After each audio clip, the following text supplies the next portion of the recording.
Buenos días. Estamos de nuevo aquí para presentar otro tema del Atlas Nacional de España de gran interés y que está precisamente centrado en cartografía antigua. Es el tema 1, representación cartográfica del conocimiento geográfico.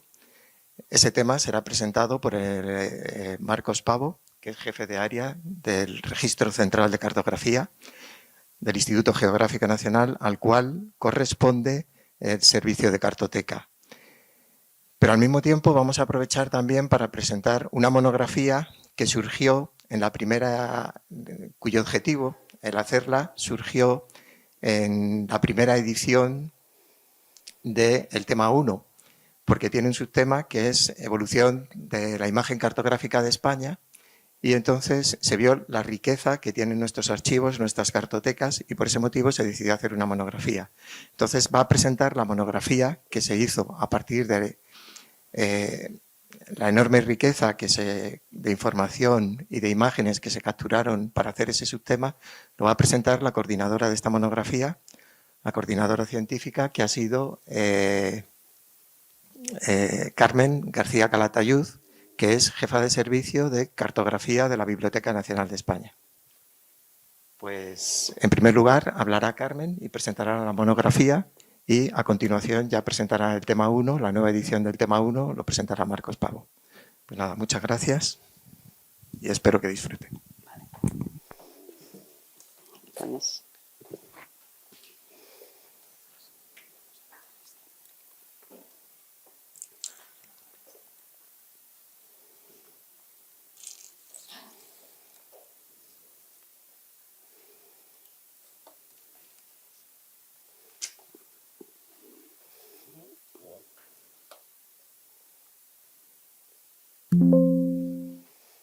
Bueno, buenos días. En principio quería agradecer al Instituto Geográfico Nacional el haberme invitado en esta Semana de la Ciencia y luego a los que estáis aquí presentes también agradeceros el que hayáis acudido a esta cita. También para mí fue un placer haber coordinado, antes empezó Carmen Liter, que fue la antigua jefe del Servicio de Cartografía, y yo continué con la coordinación de este libro, la evolución de la imagen cartográfica de España, que se publicó este año en abril, creo que fue. También agradecer a todos porque me lo pusieron muy fácil. O sea, yo coordiné, pero no fue una coordinación casi, voy a decir, perfecta, porque no tuve ningún problema en cambiar mapas, en modificar estructuras, en cambiar algún tema o algún palabras o cosas, o sea que también quiero agradecerlo desde aquí. La evolución del mapa de España, yo voy a tratar este libro, pero de una forma diferente. El libro de la imagen cartográfica de España es una evolución de la imagen de España desde los primeros conocimientos que se tienen de la península hasta la actualidad, prácticamente hasta el 2023 o 2024. Entonces, como esto es una cronología, es una evolución cronológica, yo le he querido dar, esto ya viene en el libro, yo le he querido dar un toque diferente y entonces pensar que en esta evolución del mapa de España, que se ha visto a través de diferentes instituciones, no solo ha sido una herramienta práctica para la navegación y para la administración territorial, sino que también ha sido un escenario en el que se combina rigor científico, valor histórico y belleza artística. O sea, desde las coordenadas tolemaicas del siglo II hasta los actuales sistemas de información geográfica, los mapas han ido reflejando no solo el conocimiento técnico y las innovaciones de cada época, sino muchísimas cosas más, que es lo que vamos a ver. Por lo tanto, esta ponencia lo que aborda es eso, la evolución del mapa de España, pero desde un enfoque temático, que permite apreciar ese mapa de España, pero como en un campo multidimensional, donde ciencia, historia y arte se entrelazan para crear la imagen de España y contar la historia del territorio y la cultura española. O sea, se puede resumir en esta frase que digo: cada mapa de España es un testimonio donde la ciencia aporta rigor, la historia da sentido y el arte ofrece belleza. Entonces, pues comenzamos un poco, voy a explicar un poco lo que son los mapas a través de estos tres temas. Entonces, he ido escogiendo pues algunos que me han parecido a mí, o sea, los que tienen más rigor científico, los que tienen belleza y los que están más relacionados con valores históricos. O sea, un concepto no quita a los demás, pero bueno, yo lo he hecho un poco como a mí me ha parecido y me ha gustado, ¿no? Entonces, empezando por el rigor científico, vemos que los mapas, en general, el objetivo que persiguen es la precisión bueno, pues lo que es el detalle, la precisión y todo esto. El mapa de España, por lo tanto, constituye un testimonio excepcional del desarrollo científico, cultural y técnico a lo largo de los siglos. La cartografía española refleja a lo largo prácticamente de 2 milenios lo que ha sido la evolución de métodos y conocimientos aplicados a la representación del territorio. Y más allá de esta función como herramienta para representar el territorio, cada mapa es una síntesis pues, de conocimientos astronómicos, geográficos, topográficos y matemáticos de cada época, ¿no?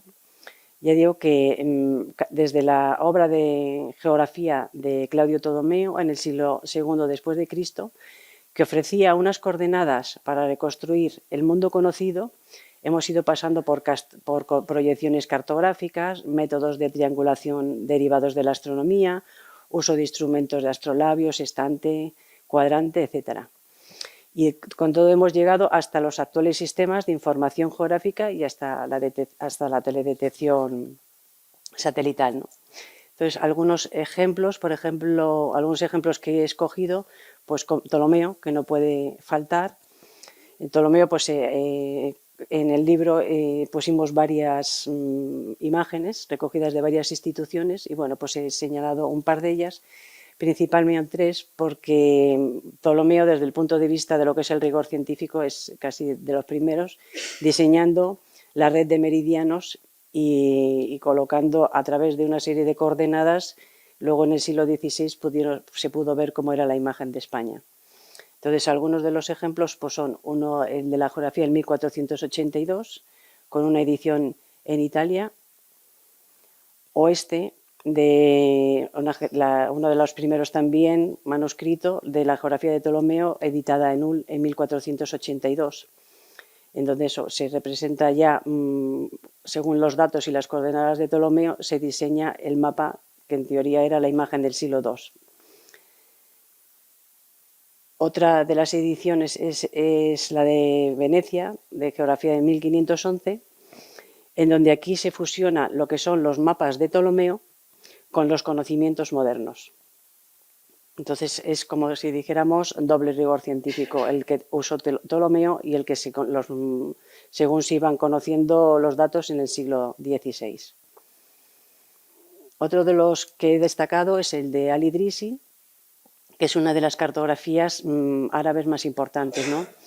En este mapa de Idrisi es donde aparece por primera vez el concepto de proyecciones y de coordenadas geográficas, según la tradición ptolomaica, pero que incluso superó durante 3 siglos a lo que fuera la cartografía cristiana, ¿no? Luego ya llegamos a lo que son las cartas portulanas, a partir del siglo XIII. Y esto es una cartografía de carácter estrictamente útil, con lo cual cuando utilizas tú propiamente los mapas, pues la perfección y el rigor científico parece que se convierte en la prioridad y en el objetivo. Entonces, esta cartografía de portulanos es una cartografía principalmente restringida al ámbito de la navegación, pero que con ella los mapas comenzaron a ser mucho más precisos. Las técnicas de construcción se fundamentaron ya en cálculos de los rumbos, en distancias entre los puertos, y podemos hablar ya de una cartografía con una base científica. Y bueno, pues he mostrado aquí el de la carta de Gabriel Balseca, en el que la silueta, como vamos a ver en los otros dos también, la silueta costera, el Atlántico y el Mediterráneo y toda la península ibérica está perfectamente construida. Este es el de Juan de la Cosa, la Carta Universal, que presenta una exactitud sorprendente para la época, ¿no? Y luego, pues eso, ya se ven los perfiles de la península ibérica, que es que la imagen de España es prácticamente la actual, ¿no? Después, a partir del siglo XVI, la cartografía se centra principalmente en los Países Bajos, en Amberes y en Ámsterdam, y los atlas y los mapas procedentes de la escuela flamenca y holandesa serán ejemplos de gran minuciosidad, al mismo tiempo que belleza. Pero la imagen de España va a estar presente en todos los atlas flamencos. Digamos, los Países Bajos pertenecen en ese momento a la corona española, y todos los datos y todos que se van conociendo a través de las exploraciones de españoles y portugueses van a ser los flamencos los que tengan acceso a ese tipo de material. Por eso son, siempre en esta época, son el primer atlas náutico, el primer atlas de ciudades, el primer atlas terrestre, y en los que se caracteriza pues, la minuciosidad. Uno de los nombres como Abraham Ortelio, Mercator, Blaeu, Jansonius, Hondius, pues todos son estos los que caracterizan este periodo de la historia, ¿no? Algunos ejemplos, pues es Abraham Ortelio, por ejemplo, o el que realizó el primer atlas del mundo, o Blaeu, Janson Blaeu, con una de las imágenes de España, pues con muchísimo detalle, con un rigor científico, porque además son de los primeros que aportan no solo el dinero como su firma editorial o impresión, sino también como poniendo las autoridades de la cartografía en cada mapa. O sea, hechos por cartógrafos de verdad, vamos.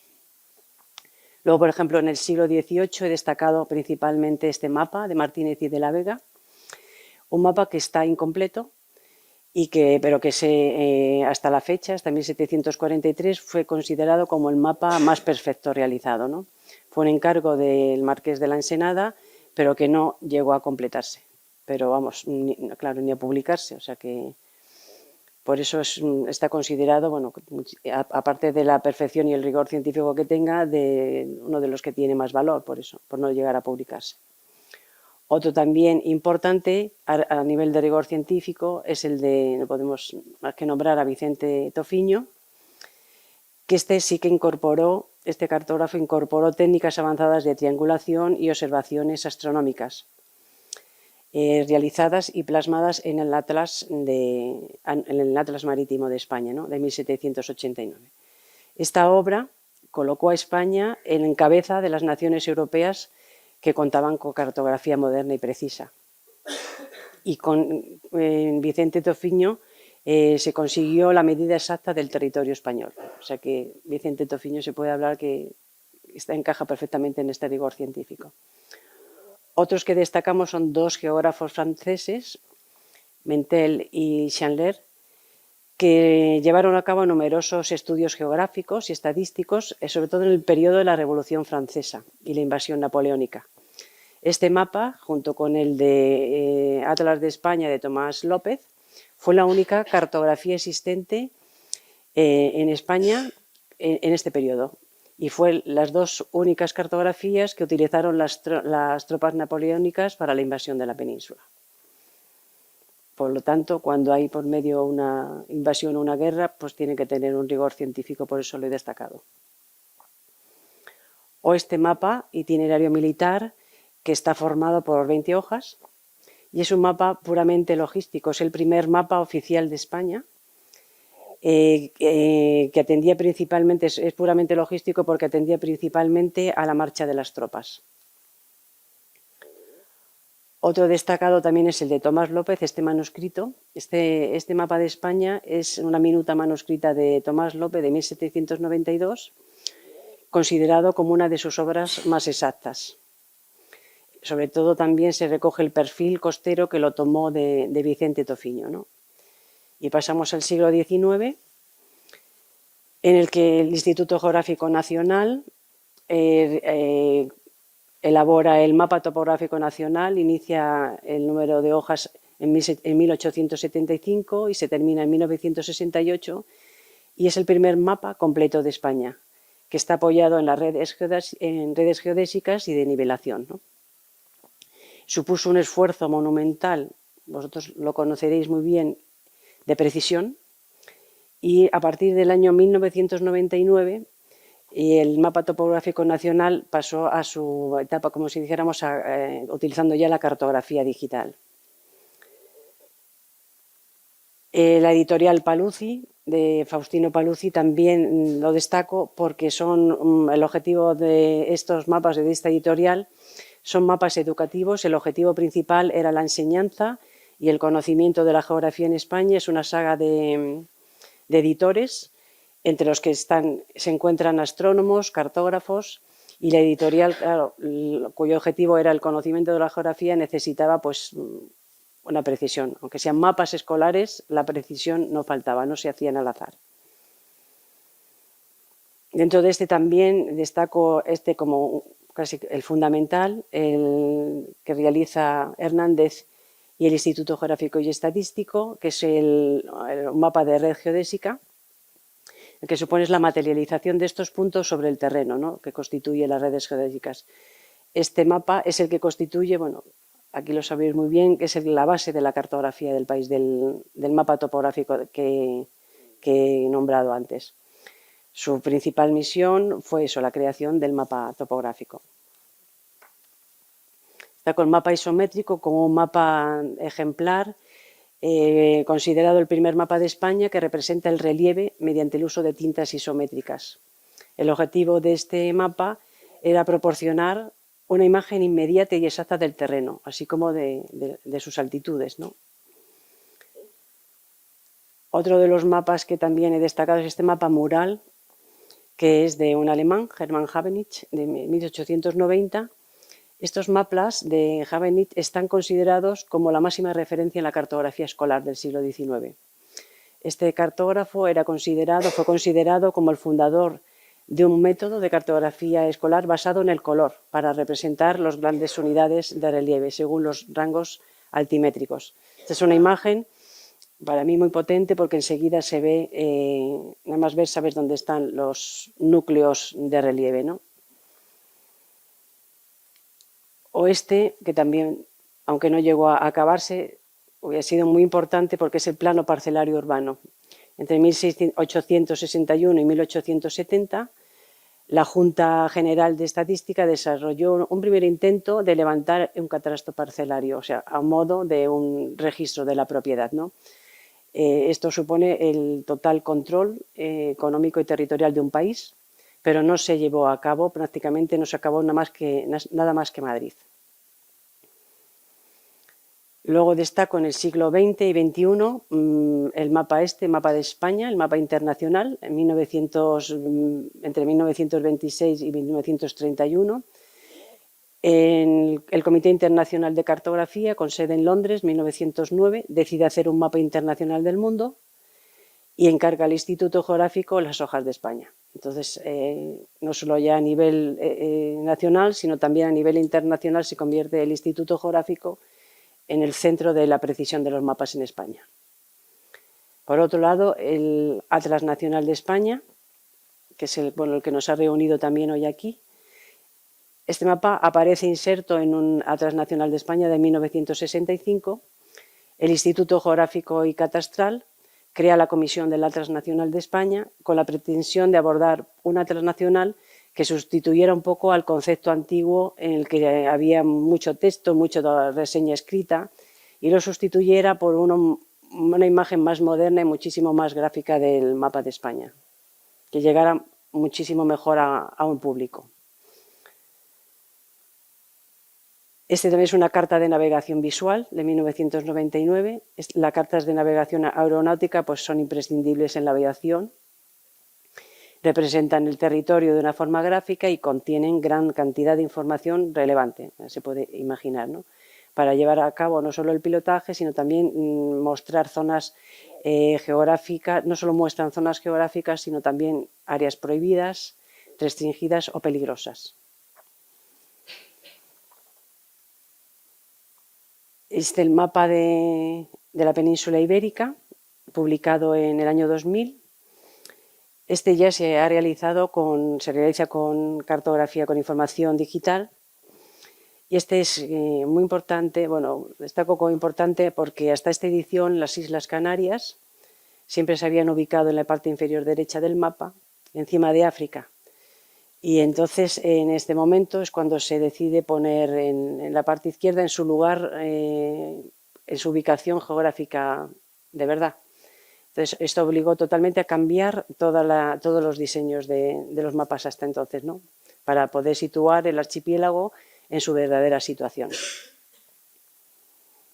Las cartas náuticas también. La carta náutica es para el control del mar y del océano.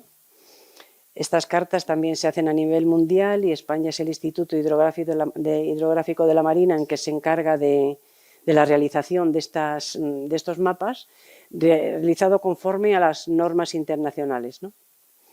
En este se describen pues, lo que es referente a corrientes, a situaciones de luces, de faros, sistemas de notificaciones de todo, para atracar los barcos, presencia de animales, de cachalotes, de ballenas, de todo este tipo, ¿no? Por eso son importantes.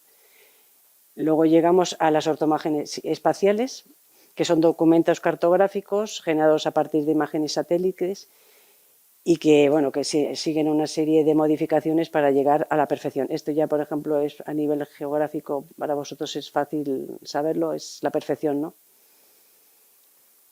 O los mapas provinciales autonómicos que se realizan a escala 1/200.000, una serie compuesta también ya para no solo ubicar el territorio, sino ya profundizar más en lo que son comunidades autónomas y su conjunto sería, claro, el mapa de España, ¿no? Ahora pasamos a lo que es el mapa de España, el valor histórico de algunos de los mapas que he querido señalar, porque el documento, la cartografía o los mapas, en principio prácticamente los mapas son efímeros, tienen un valor de estrategia, pero enseguida nacen con un propósito y en poco tiempo, unos en más tiempo y otros en menos, se convierten rápidamente en documentos históricos, en documentos para la investigación. Son archivos, como digo, hay un archivo visual de la transformación del territorio. Los mapas, además de ser herramientas técnicas, son documentos históricos que están relacionados con el poder político, con el poder económico. Registran la transformación de España a lo largo del tiempo, muestran cambios en la administración, en las divisiones administrativas, en la evolución de los topónimos y modificaciones, sobre todo en el paisaje físico y político. En ellos se va registrando la huella de periodos de expansión, conflictos, reorganización territorial y se convierten en fuentes primarias de gran valor para la investigación y el estudio. Luego los mapas también han tenido un papel estratégico y fundamental en lo que es la consolidación del Estado español y en la gestión de sus territorios, ¿no?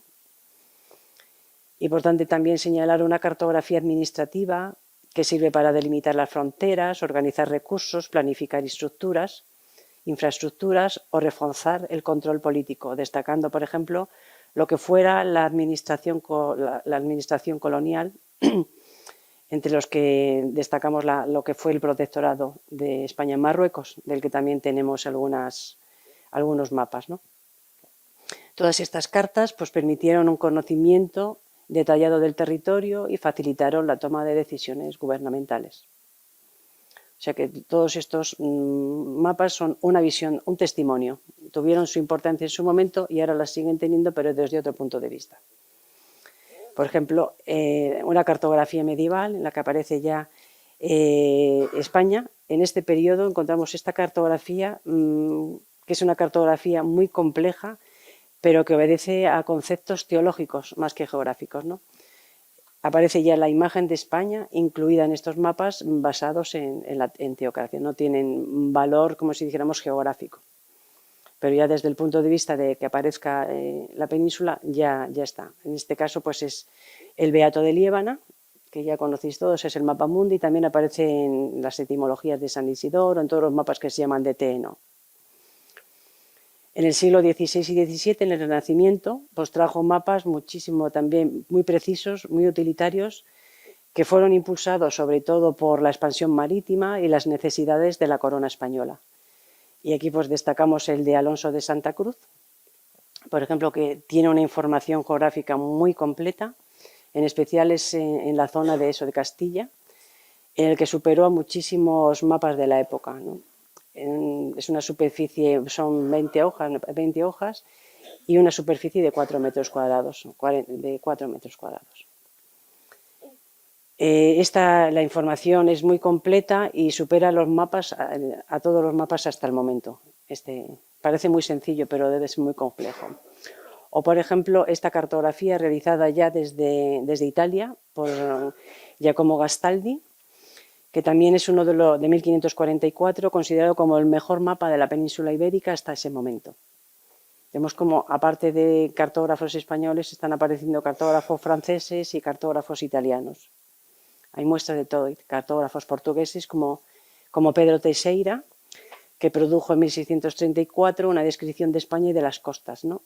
Este mapa se caracteriza principalmente por la precisión y la riqueza, y uno de los primeros mapas conservado y levantado por cartógrafos peninsulares, con trabajo de campo previo, ¿no? Destacamos también a Coronelli, principalmente pues, fue un autor de numerosos mapas, también de belleza, de gran precisión, y en el que, por ejemplo, en este destaco los escudos que tiene, toda esa decoración que irá cambiando a lo largo de los tiempos en función de las prioridades de los cambios políticos o de la corona. Por ejemplo, en el siglo XVIII la Ilustración fomentó muchísimos proyectos de levantamiento cartográfico, y aquí destacamos, bueno, entre ellos a franceses como Nicolas de Fer, la escuela francesa de Nicolas de Fer. Este mapa es muy característico porque en él se representa la propaganda política y territorial de la dinastía borbónica. Este mapa es importante, eso fue creado en el contexto de la Guerra de Sucesión Española, en un periodo crucial en la historia de España. Su curiosidad es en la parte superior, donde están los retratos de Felipe V y su primera esposa, María Luisa Gabriela de Saboya, en los óvalos que están unidos ahí. Pero el nombre de la reina ha sido borrado y sustituido por el de Isabel de Farnesio, que fue la segunda esposa de Felipe V. Con lo cual se trata de un segundo estado de la plancha original. O sea, no cambiaban todos, sino principalmente lo que era el nombre de la segunda mujer. Otro de los mapas destacados también de Chatelain y Godeville, pues ofrece ya una división administrativa del reinado de Felipe V. Y sobre el reino, que aparecen aquí una serie de escudos y mucho texto, un texto en cada una de las provincias y reinos, se dispone el escudo de cada provincia, iba acompañado de un texto indicando los principales hechos históricos. O Mortier, en el que también este mapa fue publicado durante la Guerra de Sucesión de la Corona de España, y en esta imagen de la batalla en la franja inferior derecha, pues es una de las más conocidas porque es el desembarco del archiduque Carlos en 1705, que sería repetido en varias ocasiones por otros cartógrafos, como por ejemplo Hoffmann, ¿no? Representa la misma imagen que la anterior porque estamos en un periodo histórico de la imagen de la historia de España, y en el que cualquiera que dibujara en ese momento la imagen de España iba acompañada de una imagen gráfica, ¿no? Luego destacamos otro, que es el mapa de Jayot, que es el primer mapa postal de la península ibérica. La publicación de este mapa coincide en el tiempo con la recuperación de la corona del servicio de correos, y podemos decir que con este mapa estamos un poco en los orígenes del correo concebido como un servicio público. Este es un mapa de un inglés en el que también se señala lo que es la división territorial de España y Portugal. Y este también de Lorente, que es una carta geográfica de las Islas Canarias. Curiosamente, en el libro destacó este mapa de Canarias porque durante el siglo XVIII los cartógrafos franceses dedicaron mapas a las Islas Canarias, especialmente por el interés científico de aquellos a partir de la adopción del meridiano del Hierro como referencia en la Francia de Luis XIII, ¿no?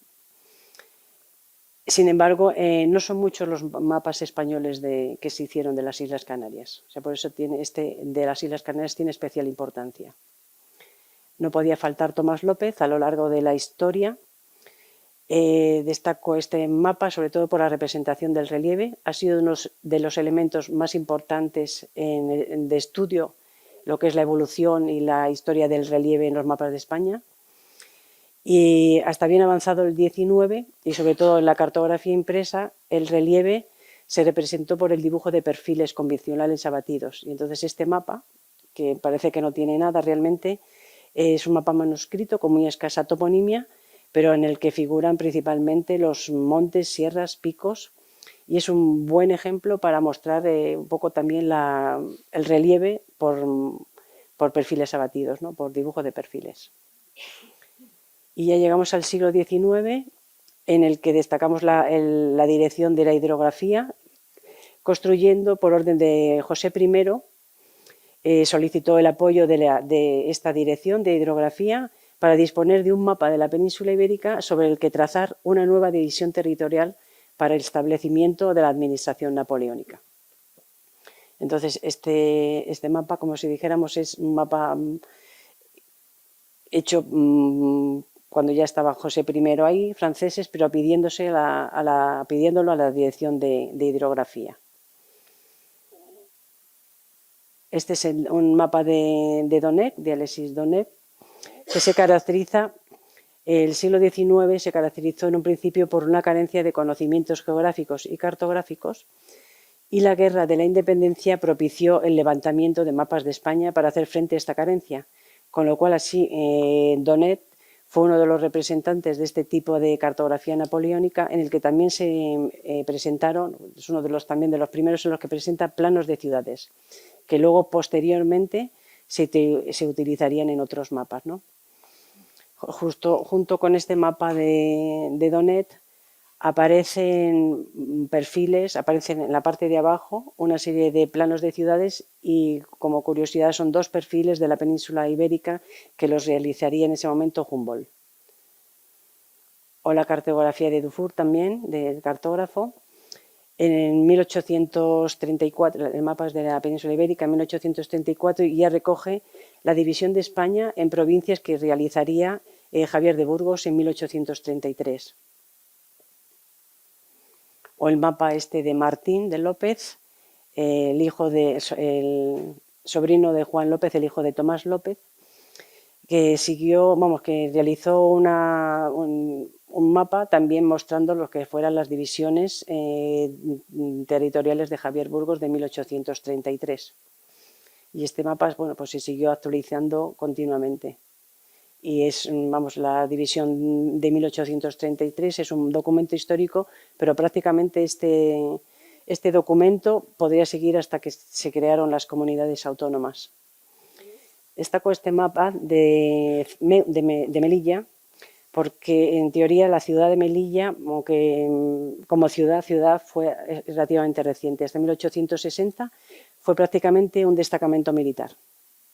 Un enclave mediterráneo, como también fue Ceuta, mediterráneo, dada su situación estratégica. Son dos zonas geopolíticas y estos mapas, la mayoría de estos mapas de Ceuta y de Melilla son mapas que muestran un aspecto inexpugnable, o sea, que nada más que los ves, pues presenta todo ese relieve, toda la fuerza con la que se hace este dibujo y ya como que no te atreves como si fueran muy importantes estas zonas sólidas, ¿no? Como quiero decir.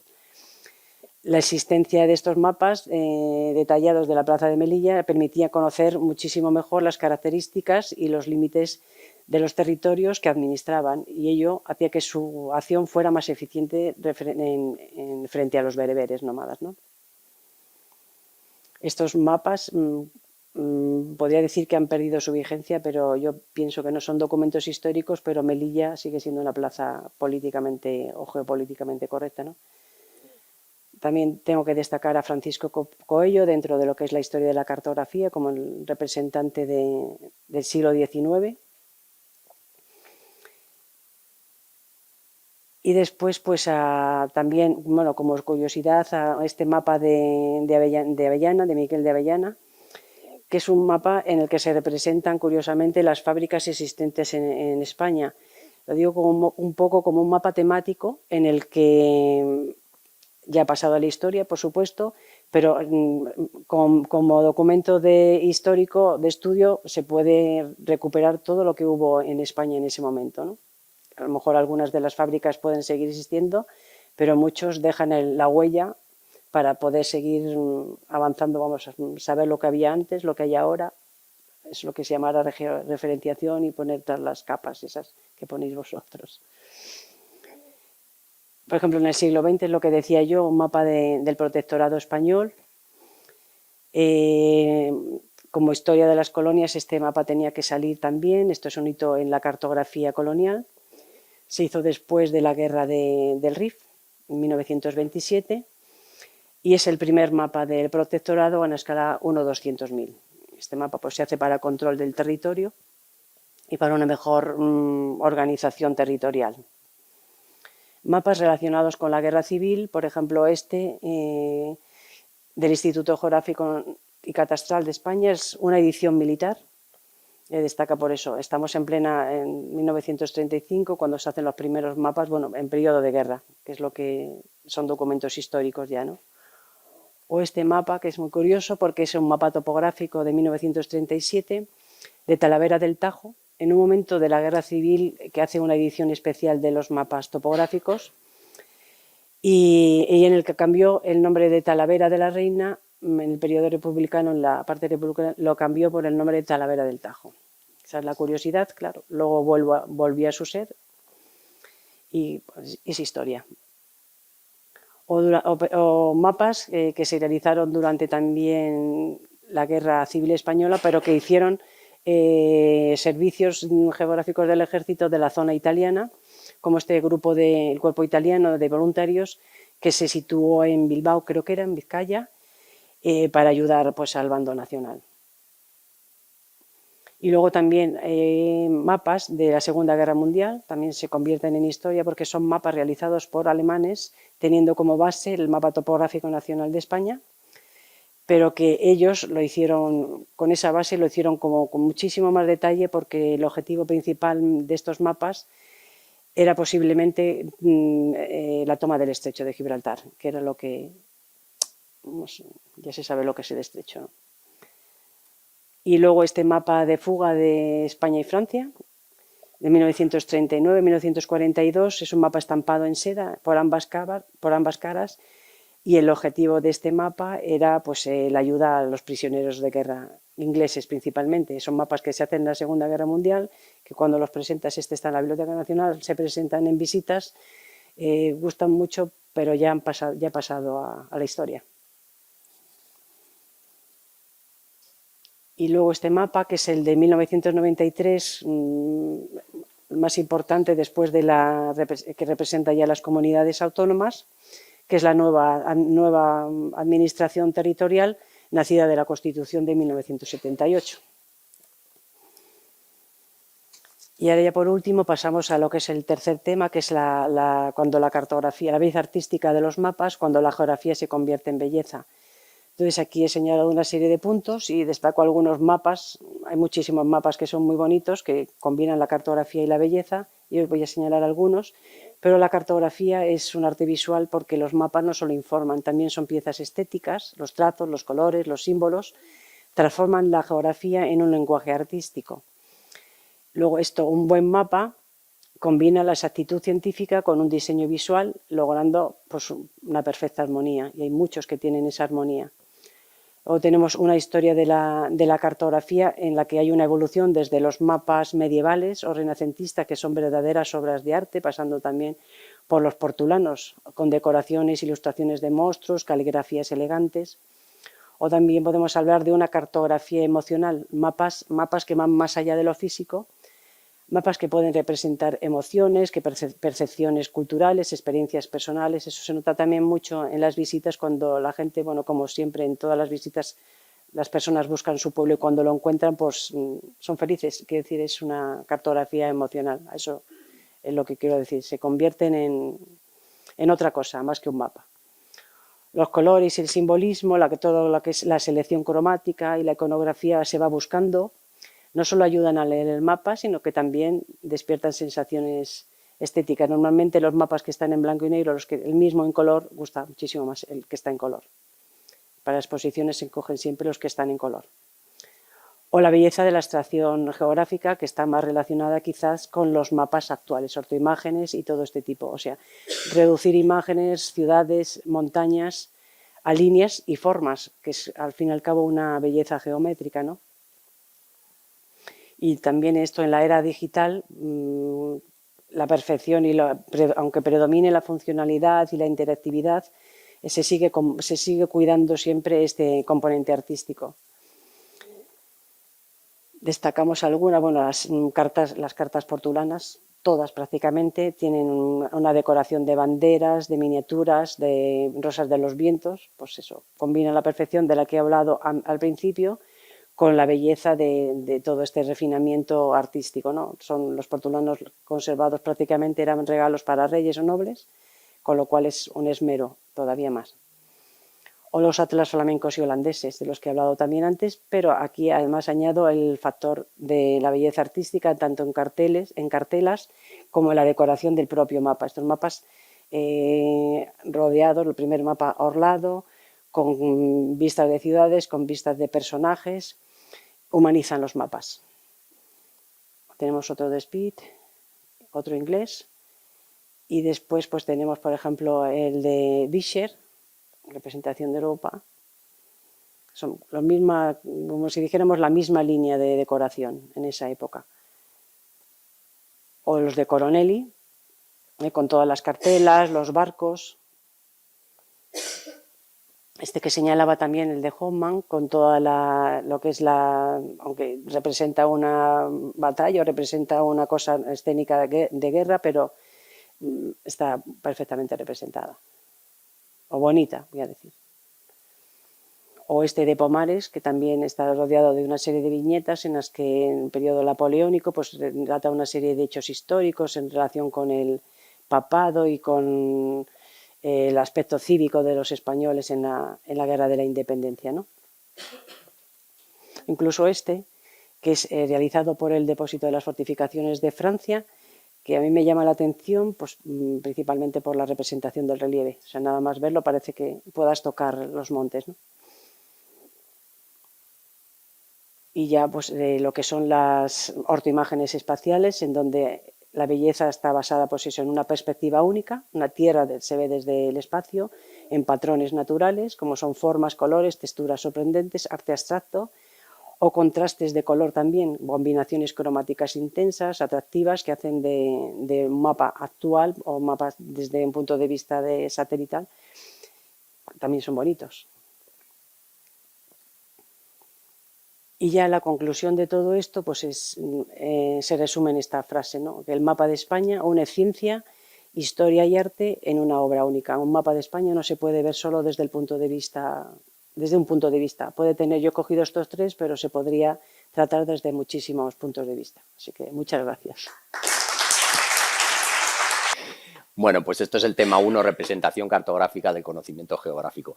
Mucho.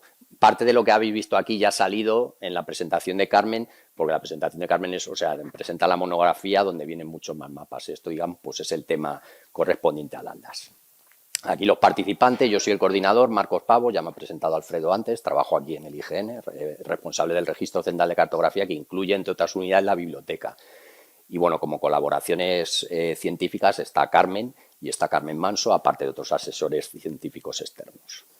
Esto es lo mismo, la gente que ha trabajado para que salga a la luz al final esta parte. Bueno, y está dividido en varios apartados. El primero es la evolución de la representación cartográfica de España, que tiene bastante que ver con todo esto que hemos visto ahora. Lo que pasa es que, insisto, con menos mapas. Empezamos por lo más antiguo. Simplemente como cuestión geográfica, la península, que los griegos llamaban Iberia, siempre ha sido un punto fundamental en la geografía. No digo en la cartografía porque entonces no existía ni siquiera la palabra. Pero siempre era el extremo occidental del mundo conocido, entiéndase del mundo conocido en Occidente. Los que vivían en otros continentes obviamente conocían su mundo. Con lo cual siempre ha estado bastante bien representada por romanos, por griegos también, Y, de hecho, uno de los más ilustres geógrafos griegos, Estrabón, escribió una obra llamada Geografía a principios del siglo I y dedicó un libro completo a Iberia, que, por cierto, es de donde sale aquello de que la forma de la península es una piel de toro. Sale en esta Geografía de Estrabón. Pero para irnos a la primera representación cartográfica en sentido moderno, es decir, como la entendemos nosotros, con proyecciones cartográficas, con coordenadas, orientada al norte, en fin, localización de los puntos por pares de coordenadas, nos tenemos que ir a la obra de Ptolomeo. Esto es un poco también mencionado en la presentación de la monografía. La obra original es de en torno al año 150 de nuestra era. Lo que pasa es que esta geografía se perdió, por así decirlo, durante la Edad Media y fue rescatada bastante más. Fue rescatada en el siglo XIV aproximadamente, y los manuscritos más antiguos que se conservan, copias obviamente, porque los originales están perdidos en todas las obras antiguas, son de en torno al año 1300. Bueno, Ptolomeo lo que hizo fue dividir el mundo conocido, que abarcaba parte del hemisferio norte, en 26 mapas regionales y definió una serie de proyecciones cartográficas. Para Europa definió 10 mapas, 4 en África y 12 en Asia. Y el mapa segundo de Europa siempre en la geografía de Ptolomeo es el de Hispania. Hispania era la península ibérica, era la Hispania romana, que a su vez de su época.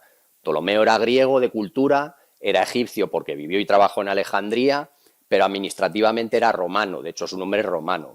O sea que, aunque su obra original está en griego, estaba basada en la geografía romana y en las divisiones administrativas romanas.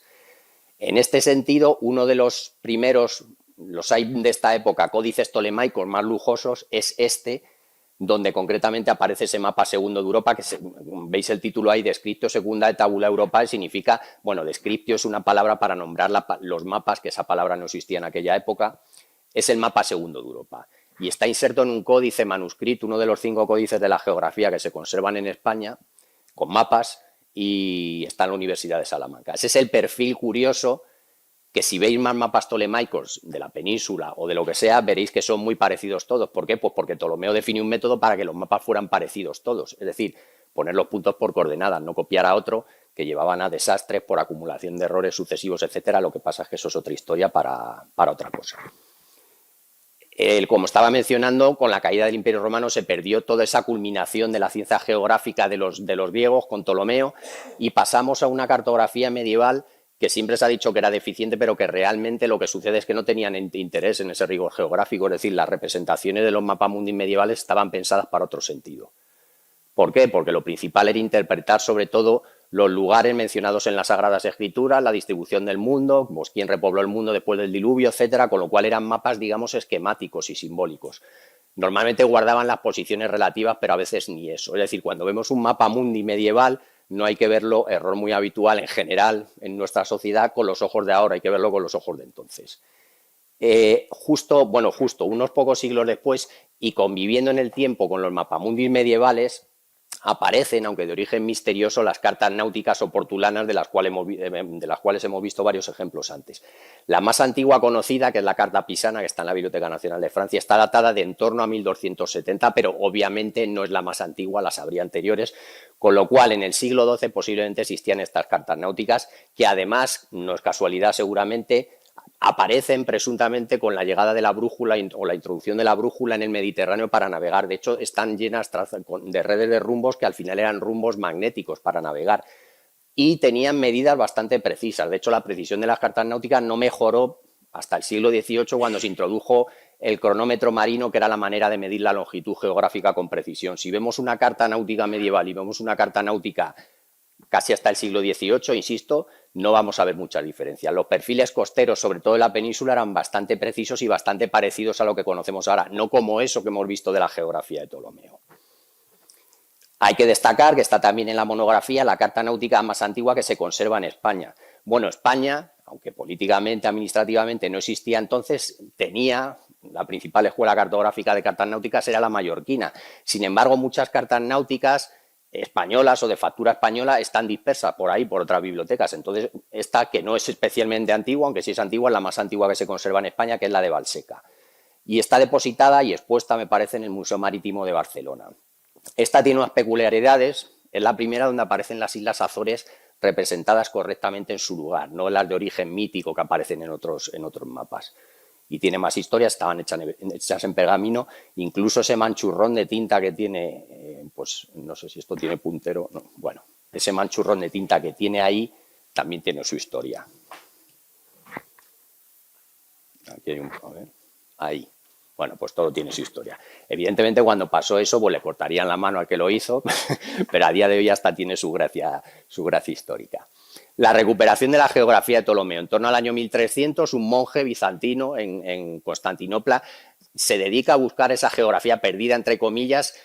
Se supone que encuentra un ejemplar y aparecen los primeros manuscritos de su taller, que son 3.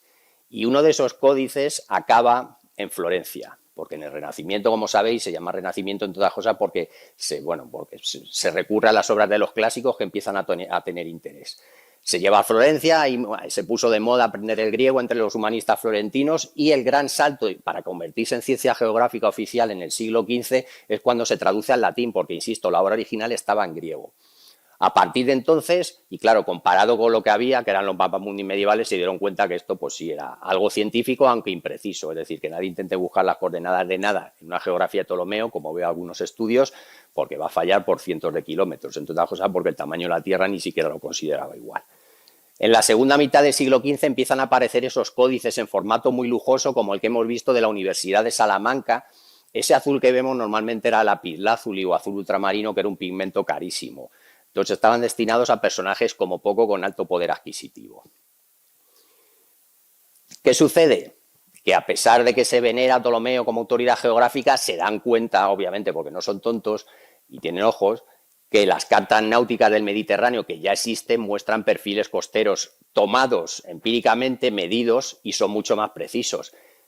Pero sucede un fenómeno curioso.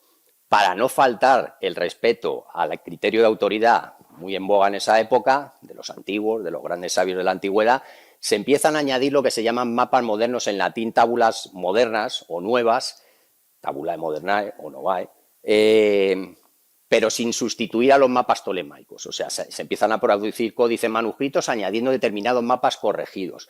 Y siempre desde el principio uno de ellos es el de la península ibérica, o sea, el de Hispania. Por tanto, el mapa moderno de España, con información del interior, digamos, no una carta náutica, que al final son para navegar y solo tiene información costera, aparecen en la década de 1470 hasta que aparezca uno más antiguo. Y en este mismo códice de la Universidad de Salamanca, de hecho, aparece este mapa moderno. Pero, insisto, aparecen los 26 mapas ptolemaicos y se añade este. Este está encartado después, se sabe que no pertenece al códice original, porque está con otras dimensiones, otro pergamino, etc. Con lo cual, el códice de 1456, pero este mapa posiblemente es de la década de 1480, es decir, no sería, alguno diría, por esa fecha es el primer mapa moderno de España, el más antiguo que se conoce. Pues no, no se sabe y probablemente no. ¿Qué sucede? Llega el periodo incunable a partir de 1455, como sabéis, la publicación de la Biblia de Gutenberg. El periodo incunable cubre desde la introducción de la imprenta moderna en Europa hasta el año 1500. Y el periodo incunable, obviamente, de los textos. Pero el periodo incunable de los mapas empieza, si queremos, estrictamente en 1477, cuando se publica la edición de la Geografía de Ptolomeo, esto que hemos mencionado antes, pero ya impresa. Incluye mapas y luego posteriormente se publica otra edición de mucha más calidad, la de Roma, pero esas no incluyen mapas modernos que ya existían en versión manuscrita. La primera vez que aparecen mapas modernos en ediciones impresas es en las ediciones incunables de Ulm y Florencia.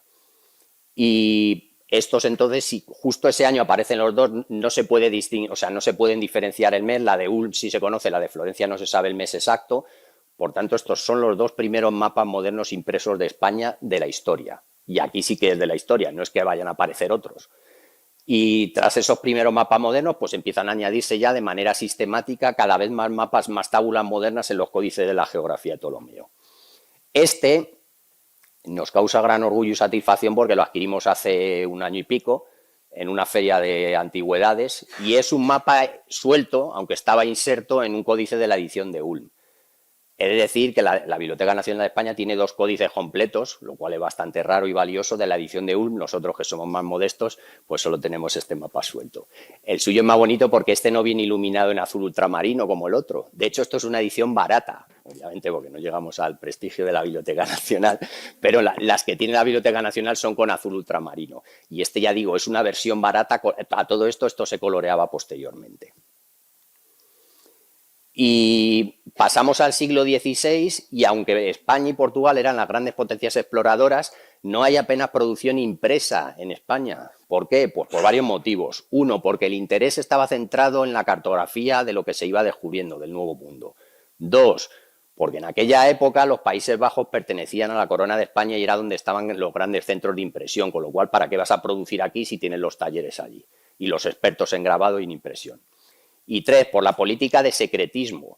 Había un secreto oficial, en el caso de los portugueses, penado con la muerte incluso, porque difundir esta información sobre los nuevos descubrimientos era una información política y sobre todo económica fundamental. Luego es cierto que el padrón real, ese mapa oficial que, en fin, se hacía en la casa de contratación, etcétera, circulaba en copias de aquella manera bajo cuerda, pero oficialmente era secreto. Entonces, apenas hay producción española en el siglo XVI y hay que destacar la de Carlos I, que encarga a Alonso de Santa Cruz ese mapa o ese proyecto que no se llegó a completar y que ya ha salido mencionado en la monografía, que es el Atlas del Escorial. Pretendía cubrir con mapas regionales toda España, pero en realidad se hicieron unos pocos mapas, quedó incompleto y uno de los que quedó es el mapa índice, que ya hemos visto antes. Este es un mapa índice de lo que se pretendía hacer, pero ahí se quedó. Aparte de estos ejemplos, y si nos vamos a la cartografía impresa, ya pues hacia mediados del siglo XVI empiezan a aparecer mapas exentos, ya no vinculados a un libro entero con la geografía de Ptolomeo, sino que es mapas sueltos, un mapa exento es un mapa suelto concebido para ser publicado como mapa suelto. Y de hecho algunos son mapas murales porque están divididos en varias hojas. Y la mayoría son de origen italiano. De hecho, el mapa exento más antiguo de España, producido fuera de lo que es un libro, como la geografía de Ptolomeo, es de 1532. También se publican algunos ejemplos, como este de 1553, de Hieronymus Cock, y a partir de ahí, digamos que el dominio en el grabado al cobre lo toman los artistas italianos. Este es el mapa mencionado, este de Hieronymus Cock, impreso en Amberes. Aquí llega un periodo en que los italianos toman, digamos, el dominio de la producción cartográfica en Europa y luego vendrá la escuela flamenca precisamente con esto. En 1570 se publica el primer atlas moderno de la historia, que es el Theatrum Orbis Terrarum de Abraham Ortelius en Amberes. ¿Qué significa el primer atlas moderno? Primero, sin influencia tolemaica, ya no aparece ningún mapa tolemaico. Segundo, concebido como una obra para ser vendida así, no atlas facticios como pasaba en Italia, en que tú ibas a una tienda y decías, quiero ese, te los encuadernaban y te lo llevabas. Esto es una obra concebida, con mapas de la misma escala, bueno, no la misma escala, perdón, mismo formato, ya diseñado, con textos explicativos y sin influencia tolemaica. Eso es un atlas moderno. Y también he de decir que tenemos una edición también adquirida recientemente, no la primera del 70, pero sí una del 71, muy valiosa. La producción cartográfica de finales del siglo XVI y principios del XVII lo dominan sucesivamente la escuela flamenca y posteriormente la holandesa. Es decir, el centro de la producción cartográfica mundial impresa varía o se mueve de Amberes y alrededor a Ámsterdam, que son los mapas pues, que le suenan a mucha gente. Tenemos como flamencos Ortelius o de Jode, que era el rival, digamos, de aquella época, y luego aparecen otros cartógrafos holandeses como Mercator, Ondius y sagas familiares, porque esto eran sagas familiares al final. Este, que es el mapa incluido en el Atlas de Ortelius, es, por tanto, el primer mapa de España incluido en un atlas moderno. Ya había estado incluido en ediciones de la geografía, pero este es el primero y, bueno, pues aquí tenéis el ejemplo. A todo esto, bueno, por supuesto, se imprimían en blanco y negro y las iluminaciones eran a mano. Seguíamos en el siglo XVII con el mismo problema de la producción impresa en España. Y el gran proyecto cartográfico español de ese siglo fue el que se titula Descripción de España y de las costas y puertos de sus reinos, que realmente es el Atlas de Teixeira. No voy a mostrar imágenes, es un atlas con finalidad militar, describir todas las costas y sobre todo, pues eso, ver dónde están los puntos fuertes o débiles de cara a posibles conflictos bélicos, especialmente con los franceses. No se conserva en España, era manuscrito, se conservan 3, pero el que tiene todos los mapas y digamos en gran formato está en la Biblioteca Nacional de Viena. Y como he mencionado, en general en el siglo XVI pues, van apareciendo distintos cartógrafos, perdón, posteriormente en el XVII, pone ahí el 16, pero ya posteriormente en el 17, hay grandes cartógrafos y editores holandeses con, ya insisto, grandes editoriales o sagas familiares como la de Ondius, Hansonius, la familia Blau, que fueron varios y que seguramente son nombres más conocidos. En todos esos atlas, obviamente, uno de los mapas que aparece es el de España. Este es un ejemplo, el de Ondius, Ondius publicó el Atlas de Mercator, es decir, el Atlas de Mercator, que por si supongo que lo sabéis, es el que da el nombre a la palabra Atlas, se quedó como Atlas, a partir de entonces no lo publicó Mercator, que ya estaba muerto. Las planchas pues las adquirió Ondius y publicó, porque Mercator no hizo mapa de España, publicó este mapa de España. Más ejemplos, otro de Blau ha salido en la monografía, este es un año anterior y tiene como curiosidad que sin llegar a ser un mapa orlado, digamos que es el precedente de los mapas orlados. Aparecen ya 4 vistas de ciudades que son pocas, no con el borde orlado totalmente, o con toda la orla, por así decirlo. Llegamos al siglo XVIII, llegada al trono de Felipe V, de origen francés, y en ese momento pues, los cartógrafos franceses, obviamente bastante más avanzados que los españoles, empiezan a realizar mapas de España con fines propagandísticos como el que hemos visto antes, alabando a la figura de Felipe V. Y además se fundan ya, a semejanza de otros países europeos, instituciones científicas para fomentar la producción cartográfica, como por ejemplo la Academia de Guardias Marinas de Cádiz. En este periodo tenemos también las expediciones de Jorge Juan y Ulloa, donde se midió el arco de meridiano a distintas latitudes y se confirmó lo que decía, iba a decir Einstein, lo que decía Newton, que es que la Tierra está achatada por los polos, así resumido, porque había otros como Cassini que creían que era al revés, que era como un huevo, vamos, que estaba achatada por el ecuador. Felipe V pues, quería retomar un proyecto ya de sus antecesores como reyes, que era hacer un mapa de España, pero en este caso ya basado en una red geodésica, con observaciones geodésicas, astronómicas, etc. Por tanto, el marqués de la Ensenada le encargó a un par de jesuitas, Martínez y de la Vega, de hecho este mapa se conoce como el mapa de los jesuitas, un mapa ya con observaciones de campo, no compilaciones de trabajos de otros y presuntamente basado en red geodésica. El mapa quedó incompleto de nuevo. Ahí lo tenéis y efectivamente si se hubiera completado era un proyecto monumental para el siglo XVIII a imagen y semejanza de lo que ya se estaba haciendo en Francia. Para el siglo XVIII, lamentablemente, pues lo que teníamos para final de siglo, y no porque fuera malo su trabajo, digo comparado con otros países, era la cartografía de Tomás López. A Tomás López le enviaron también, consciente de las dificultades y la escasez de conocimiento en el grabado y en la cartografía en España, le enviaron a estudiar, entre comillas, a Francia y copiar lo que hacían ahí. Volvió y comenzó con los años a hacer una colección de mapas que se terminó plasmando ya a su muerte o se recogió en el Atlas Geográfico de España, que lo publicaron sus hijos. Problema de Tomás López, no utilizaba observaciones de campo, su método era de gabinete y era epistolar. Tomás López se dedicó a mandar cartas a muchas instituciones de España preguntando por lo que había allí y le contestaron. Entonces se basó en cartografía anterior, utilizó esas encuestas, con lo cual la cartografía desde el punto de vista técnico es deficiente. Sin embargo, aquí no lo menciono, no hay imágenes de esto en esta parte del tema, pero sí es verdad que a finales de siglo Tofiño hace cartografía náutica. Esa sí es la primera cartografía científica española, pero son cartas náuticas, siguen siendo cartas náuticas. Un ejemplo del mapa de España de Tomás López. Sin tener mucha vista, pues ya veis que la silueta no es del todo parecida a la que tenemos, con la que tenemos más familiaridad, y ya estamos hablando de finales del siglo XVIII. Insisto, ¿por qué? Porque aquí no hay observaciones geodésicas, hay cartografía basada en otros modelos.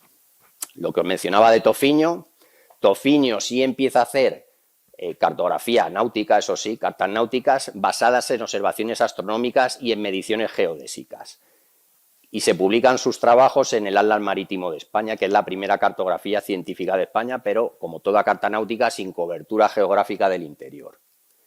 Llegamos al siglo XIX, que obviamente es importante, entre otras cosas, porque se funda el Instituto Geográfico Nacional, y aparte de esos antecesores del Instituto Geográfico Nacional, hay que destacar como ejemplos sueltos el mapa de Galicia de Fontán, que también está basado en observaciones geodésicas. Es un mapa mural enorme. Aquí, si alguno tiene curiosidad, no tiene más que subir la escalera y se lo va a encontrar uno colgado. Hay algún otro por ahí. Es cierto que aquí, como siempre ha habido ejemplares, no se le da mucho valor. Bueno, a ver si se le da valor. Pero os puedo asegurar que en Galicia es un mapa casi venerado. Y aquí pues tenemos ejemplares expuestos en mural, muy bonitos, pues un mapa más, y también en hojas sueltas. Pero, insisto, es un mapa de mucho valor. Y también está el Atlas posterior de Coello, que no lo hemos mencionado, que luego será el director de la Junta General de Estadística, que es el organismo previo inmediatamente al IGN. Ese es un cronograma de las fechas más importantes en la cartografía, la geodesia en España relacionadas con el IGN. En 1849 se forma la Comisión del Mapa Geológico. Es curioso que lo primero que se plantea es conocer la geología del país, no otro tipo de cartografía, y de hecho los primeros mapas son geológicos. En 1853 se funda la dirección de la Carta Geográfica de España, que tiene el objetivo intentado siglos antes varias veces de hacer por fin un mapa de toda España científico. Y aquí sí de verdad se empiezan a hacer trabajos geodésicos y de hecho en 1858 se mide la base central de la red geodésica en Madridejos. Esa regla, la original, está en el Retiro, y la regla que se utilizó posteriormente, basado en estas experiencias, conocida como regla del general, está cruzando esa puerta. Así que el que tenga curiosidad y no la haya visto, pues ahí la tiene. En 1859 se promulga una ley de medición del territorio precisamente para hacer un mapa topográfico nacional. Entre el 61 y el 70, Coello, en un plan, iba a decir, monumental y totalmente utópico, pretende levantar toda España a escala 1-2000. Obviamente imposible para los medios de aquella época. Comienza el levantamiento topográfico a escala 1-2000 con el objetivo sobre todo catastral. En aquella época digamos que las contribuciones se basaban en las declaraciones voluntarias de los propietarios. Salvo gente muy honrada, pues la mayoría, supongo que sobre todo los grandes terratenientes, declararían bastante menos de lo que tenían. Entonces el objetivo era conocer de verdad la riqueza, el catastro, para lógicamente poder cobrar impuestos. Un ejemplo, bueno, una anécdota o una comparación. Si Coello intentó hacer toda España 1-2000 y obviamente se quedó en la provincia de Madrid incompleta y algún municipio más por ahí suelto, y luego se intentó y se finalizó, obviamente, el mapa topográfico nacional a escala 1-50.000 y en ese se tardaron casi 100 años. O sea, Coello pues lo habría acabado, pues no sé, no porque han mejorado las técnicas, pero es para poner en contexto la magnitud del proyecto de Coello, que era magnífico, pero totalmente irrealizable. Un ejemplo de la Junta General de Estadística de un mapa geológico. Ya digo que la primera intención era sacar mapas geológicos a mediados del siglo XIX. Y este es un ejemplo de esa cartografía 1-2000 de la Junta General de Estadística. Fijaos qué bonita, qué precisa y estupendo. Ahora, intentad hacer esto para toda España con los medios de entonces. Pues no se puede, obviamente. O sea que, en fin. Quedan la mayoría de la provincia de Madrid, ya digo, son cosas muy curiosas, hay zonas muy bonitas, estéticamente es una maravilla, incluso hay cartografía a escala 1-500 de algunas zonas urbanas, pero bastante incompleta, está puesto a descarga. Si alguno tiene curiosidad, toda la cartografía antigua del IGN y la que no es tan antigua está puesta a descarga para uso libre y gratuito, aprovecho para decir. En 1870 se funda el Instituto Geográfico con ese nombre entonces, y una de sus misiones fundacionales es, nuevamente, en el enésimo intento, formar un mapa topográfico nacional 1-50.000, y también nos enorgullece que somos los que al final lo hemos hecho, después de todos esos intentos que hemos visto. Se trataba en aquel momento de una colección de 1078 hojas, a 5 colores, que también era un hito en la época, en Europa, por litografía. Entonces eso llevaba un proceso bastante lento. Y con una equidistancia de curvas de nivel de 20 metros. La primera hoja, que es la de Madrid, ha salido en la monografía también, se publicó en 1875. Recientemente, y esto es una gran noticia, que saldrá mañana en toda la prensa mundial, que no, hemos descubierto documentos en el archivo que demuestran que la versión, la minuta, estaba ya en 1873. Es decir, ¿cómo tardaron 5 años? Sí, se tardaba mucho. Pero el mapa terminado, las observaciones y el mapa dibujado estaban en el 73 porque hemos encontrado registros en el archivo. Lo que pasa es que luego en grabar las piedras se tardaban meses y en publicarlos se tardaba un montón. De hecho, la litografía se abandonó en 1810 porque, insisto, si alguien quiere ver cómo era la prensa, una de las 5 prensas para cada color que utilizaba el instituto en aquella época y cómo son las piedras litográficas, bajando las escaleras también lo tiene. La última, aparecida en la monografía, es la de San Nicolás de Tolentino, 1698 no, 1968, perdón. Esto lo que quiere decir, con la fecha correcta, es lo que os decía, desde 1870 que se empezó el mapa hasta la última hoja, porque obviamente para esta época, para 1968, había muchas zonas que tenían varias ediciones, por ejemplo Madrid, Barcelona, Valencia, hoy muchas más, pero hasta que se llegó a hacer la hoja del MTN de toda España, pasaron casi 100 años, a 1,50.000, por volver a lo que quería hacer Coello a escala 1-2000. Todo esto obviamente basado en una red geodésica, que es una red de triángulos, esta es la de primer orden, Es decir, los puntos fundamentales donde se observan con mucha precisión y observaciones astronómicas las coordenadas longitud y latitud. Y a partir de esa red fundamental, que ahora ya no es por topografía clásica, sino por navegación, bueno, por sistema de posicionamiento por satélite, es como se formó el mapa. Y aquí hay que destacar, aparte de la red, esto de aquí. Esto que veis, esa raya que se ve ahí es una visual de verdad. O sea, aquí había un teodolito y aquí una señal. Todo esto que vemos cruzando el estrecho. Eso es lo que le llamaron el enlace del estrecho, finales del 19, y esto le valió al director, el primer director del IGN y el personaje que da nombre a esta calle donde estamos, le valió el título de Marqués de Mulhacén. Esto que era un hito, una proeza geodésica para la época. De hecho, suponía unir dos placas terrestres distintas, como eran la europea y la africana. Y aquí vemos otro tipo de visuales, que también son visuales reales. O sea, estos son líneas visuales reales con teodolito, imaginaos las circunstancias, por supuesto observación nocturna, etcétera. ¿Cómo se trabajaba para hacer el 50.000? Se trabajaba por municipio, no por hoja. Entonces se hacían los levantamientos, lo primero que se levantaba era el término municipal y a partir de ahí a trazar itinerarios interiores haciendo observaciones a los elementos que luego se iban a representar en el mapa. Y luego eso se componía, se juntaba entre comillas y se aplicaba metafóricamente el troquel de la cuadrícula del 50.000 y salían las hojas. Se trabajaba un 95.000 para que los errores por reducción al 50.000 se redujeran a la mitad también. Es decir, se trabajaba con un margen de escala y se observaba también pensando en un 25.000 y así se reducían errores gráficos. Este es un ejemplo de una planimetría, también están puestas a descarga, de, en este caso, el municipio de Cartagena de 1901. Hay planimetrías desde 1870 hasta más o menos mediados del siglo XX. Luego, a partir de ahí ya se actualizan, porque ya quedaban pocas hojas nuevas por hacer.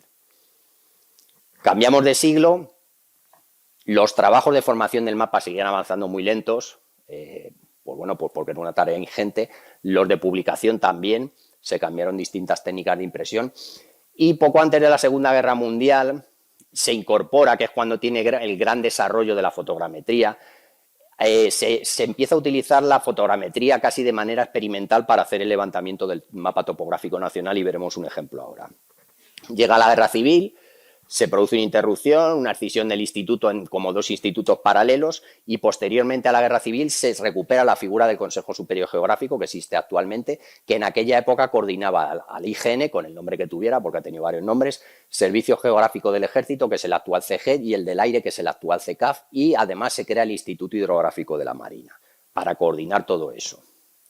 Este es el ejemplo de ese primer mapa levantado por fotogrametría aérea con la intención de incorporarlo al MTN. Es decir, esto no era un mapa así para publicar así, esto era para publicar para el MTN. También se intentó la fotogrametría terrestre, no me voy a poner a explayar, para zonas inaccesibles en el norte de España y resultó ser bastante desastre, quiero decir, en cuanto a precisión. Una cosa curiosa, también aparecen mapas en la monografía, es que debido a que los trabajos del mapa en España iban lentos, en la Segunda Guerra Mundial había ediciones completas o habían completado el 50.000 otros que ni siquiera estaban aquí. Y es curioso, alemanes, británicos y estadounidenses formaron hojas que nosotros no teníamos. ¿Cómo lo hicieron? Pues bueno, recabando información y posiblemente volando sin ningún tipo de permiso las zonas que quisieran. Ni siquiera estaban publicadas en España, pero como hemos visto las había italianas también, que no están mencionados, las había alemanas, las había británicas y sobre todo estadounidenses. De hecho, ya pasada la Guerra Mundial, la Fuerza Aérea de Estados Unidos realizó los primeros vuelos que cubren toda España, que son los llamados serie A, B y C, ya veis, desde la década de los 40, los 50 y a principios de los 70. Y esto es lo más antiguo que cubre toda España que hay. De hecho, está a descarga también, bueno, los custodias del CK se han georreferenciado, se han hecho ortofotos y están a descarga. Y es una documentación, por cierto, muy válida para ir a ver cómo estaba el territorio de verdad en aquella época. En 1968 se publica esa última hoja del MTN, la de San Nicolás de Tolentino, y a estas alturas empieza a ser obvio que la escala 1.50.000 se está quedando corta. Entonces se comienza el proyecto del MTN 25, pero inicialmente como una serie de apoyo complementaria, cuando ha terminado siendo obviamente la cartografía de referencia del IGN, esa escala que ni siquiera es esa escala, porque realmente la escala de referencia, que en digital no existe un concepto tan claro de escala, es mayor, se trabaja a escalas mucho mayores. Y aquí sí ya se empezó a trabajar en fotogrametría aérea. Con fotogrametría aérea en distintos vuelos de distintas coberturas, algunos nacionales, escalas y años. Bueno, pues a partir de entonces todo esto ha ido mucho más rápido. Obviamente ya no salían las brigadas, literalmente se llaman así, de topógrafos al campo a medir y patear toda España, sino que ya pues se hacía con métodos bastante más rápidos. La hoja famosa de San Nicolás de Tolentino, que es la última, hay dos versiones, una con sombreado y otra sin sombreado. Bueno, pues yo he puesto esta. Y pasamos al siglo XXI. Muchas de las cosas que nos caracterizan en la información geográfica en el siglo XXI nacieron a finales del siglo XX. Por ejemplo, la navegación por satélite y la geodesia espacial. Uno de los grandes hitos, ya digo, esto es de finales del siglo XX, es que en 1983 se libera el uso del GPS, que es una constelación de Estados Unidos, propia, suya. Ahora hay otras y, por tanto, ya no sé, todo le llamamos GPS a lo que llevamos en el móvil, pero en realidad hay varias constelaciones y reciben el nombre de GNSS, que son sistemas de navegación global por satélite. Nosotros no lo sabemos, pero también hay otras volando por ahí, la GLONASS rusa, que es antigua, la Galileo europea o la Beidou china. Y hay receptores que no nos están diciendo de dónde cogen la señal, pero la pueden coger de cualquiera de estos, porque hay veces en que, bueno, pues hay que coger satélites de distintas constelaciones. De hecho, la geodesia espacial, no me refiero ya a que nosotros vayamos por el móvil, con el coche, navegando o yendo a una calle. La geodesia, es decir, intentar medir con precisión milimétrica casi a nivel global o centimétrica, también ha reemplazado a la geodesia clásica. En 2007 se adoptan los sistemas de referencia oficiales en España actuales, que son ETRS 89 para la península y Baleares, y RESCAT 95, que es, bueno, parecido pero específico para Canarias.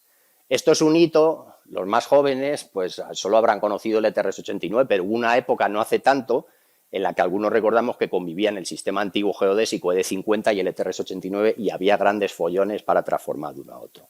Bueno, a partir de 2007 ya no se puede producir en ED50, obviamente, que es del año 50, como su nombre indica, y esto pues supone un avance, y además es una proyección oficial ya para toda la cartografía española. Un sistema, mejor dicho, un sistema de referencia. En los años 80, también a finales del siglo XX, llegan los primeros CAD, Computer Aided Design, es decir, el MicroStation, el AutoCAD.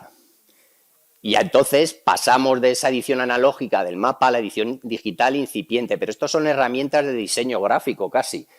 El paso importante, bueno, también lo es el del CAD, es el del SIG, que ya permite introducir atributos y gestionar esto como una base de datos. Es decir, ya no son líneas tontas, sino que se puede hacer muchas cosas con esa información. En 2005 nace la base topográfica nacional y el proceso es como se debe hacer y que es como se hace ahora para producir un mapa, que es tú coges las observaciones, las pasas a digital y luego esa cartografía digital, sin simbolizar y sin editar y sin nada, es el punto de partida para hacer el mapa, que sí tiene una redacción cartográfica, una simbolización, una generalización, etcétera. Antes de esto estaba la BCN, que era la base cartográfica nacional, que era hacerlo al revés, que era cojo el mapa y le doy los pasos atrás y hago una BCN que realmente no es una base, en fin, como esta, que es geometría pura y dura. Entonces ya en 2005 de verdad empieza a hacerse el proceso en el orden correcto.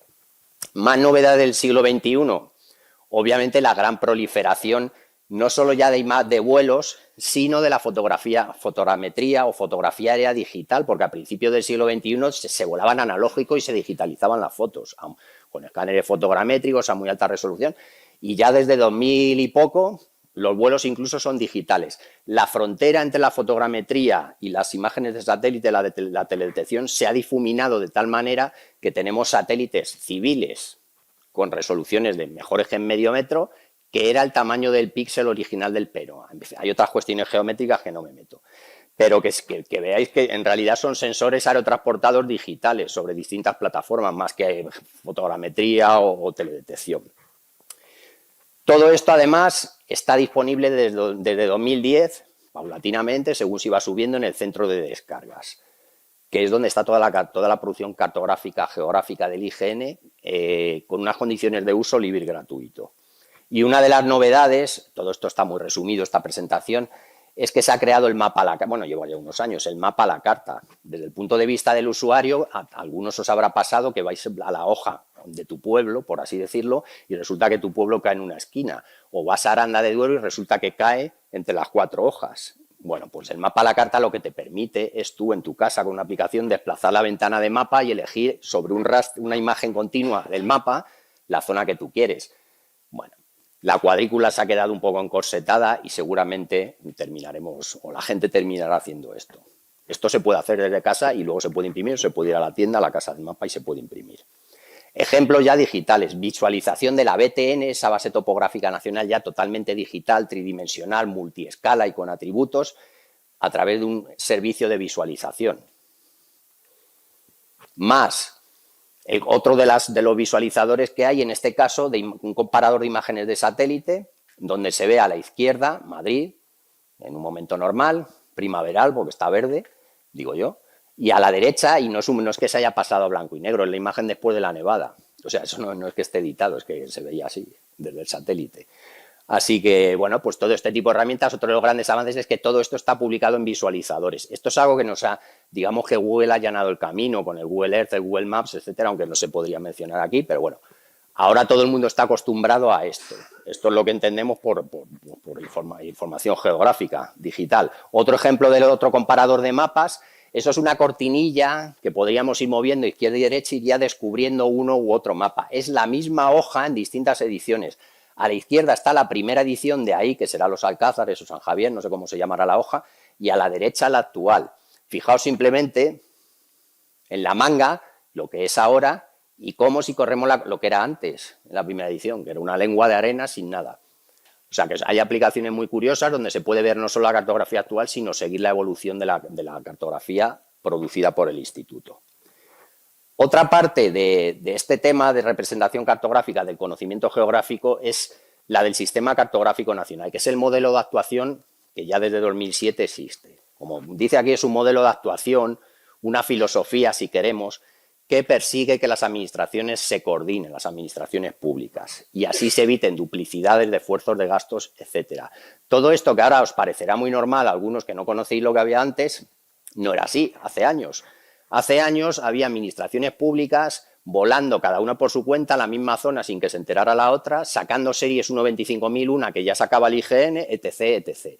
Ahora no. Ahora lo que se pretende con esto es que todo el mundo esté integrado, todo el mundo sepa lo que hace todo el mundo se sujete a unas normas, se dividan las competencias, se vuele una sola vez, se pague entre todos, cada administración se dedique a una escala, porque eso está, digamos, segmentado también, en definitiva, coordinación y evitación de las duplicidades. Aparte de todos los organismos de la Administración General del Estado y del sector público estatal que están sujetos a lo que establece ese Real Decreto, uy, me he pasado,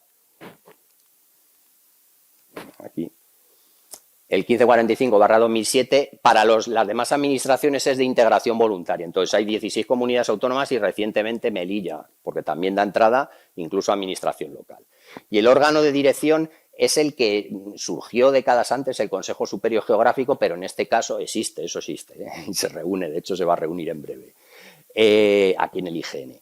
Bueno, pues esto es el órgano de dirección de todo eso, de coordinar todo eso, que hagamos una producción coordinada entre todas las administraciones.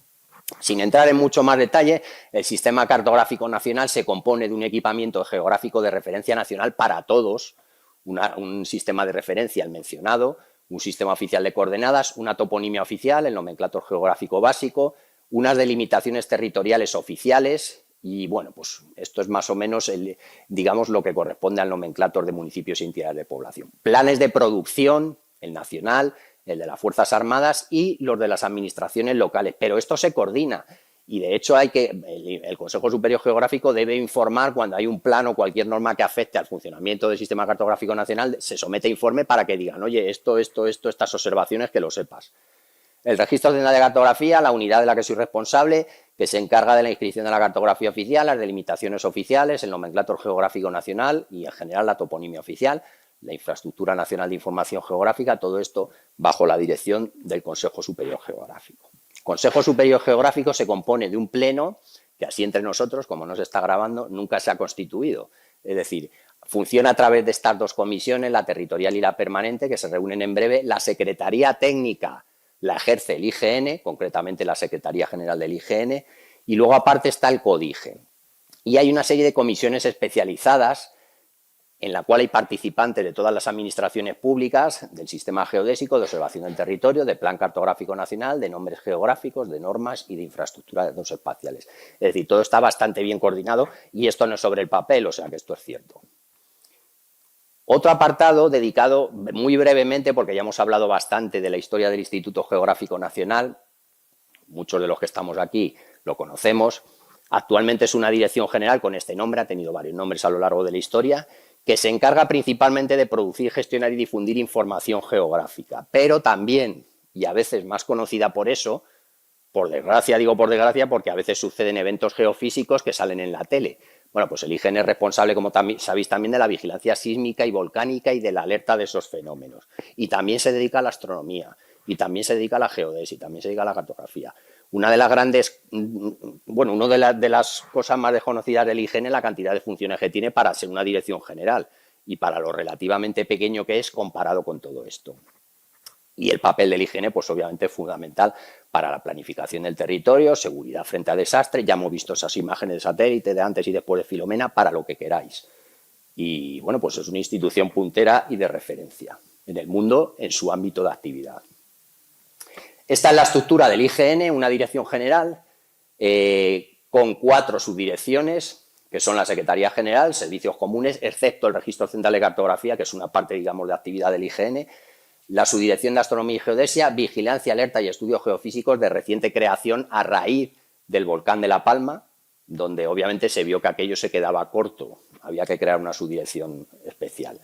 La de Cartografía y Observación del Territorio, y luego tiene adscrito al organismo autónomo Centro Nacional de Información Geográfica, que tiene rango de subdirección general, es decir, como todas estas, y cuyo presidente es el director general del IGN.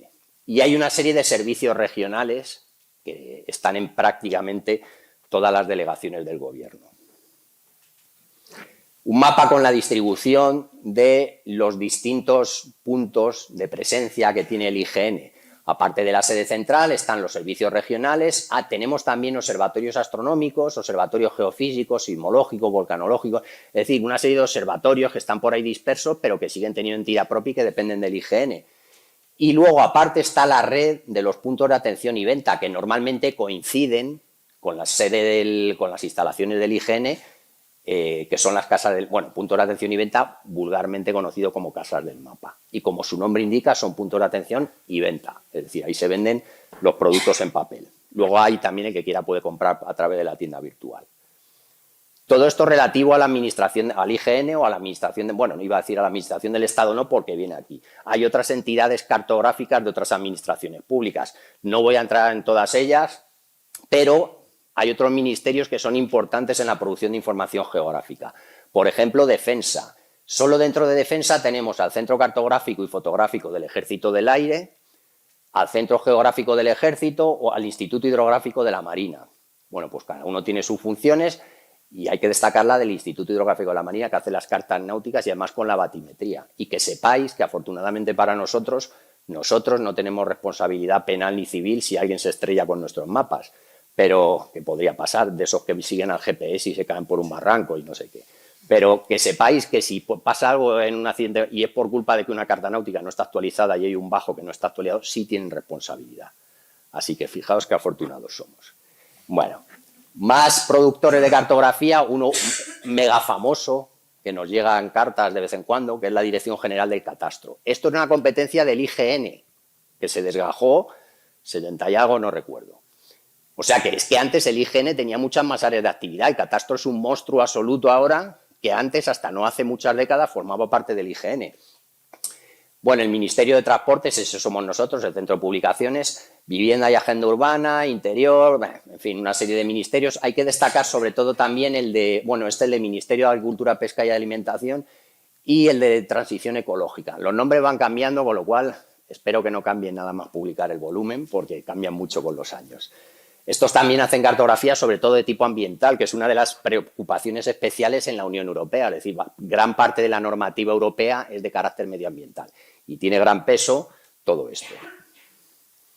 Y luego hay otras entidades cartográficas, en algunos casos análogas al IGN, llamándose incluso instituto, por ejemplo, en Andalucía, el IECA, en Aragón, el IGEAR, en Cataluña, el ICGC, en la Comunidad Valenciana, el ICV, en Baleares, que antes era SITIPSA y ahora también es el IGIC, el Instituto Geográfico y Cartográfico, IGIC, bueno, las siglas de Instituto Cartográfico y Geográfico de las Islas Baleares.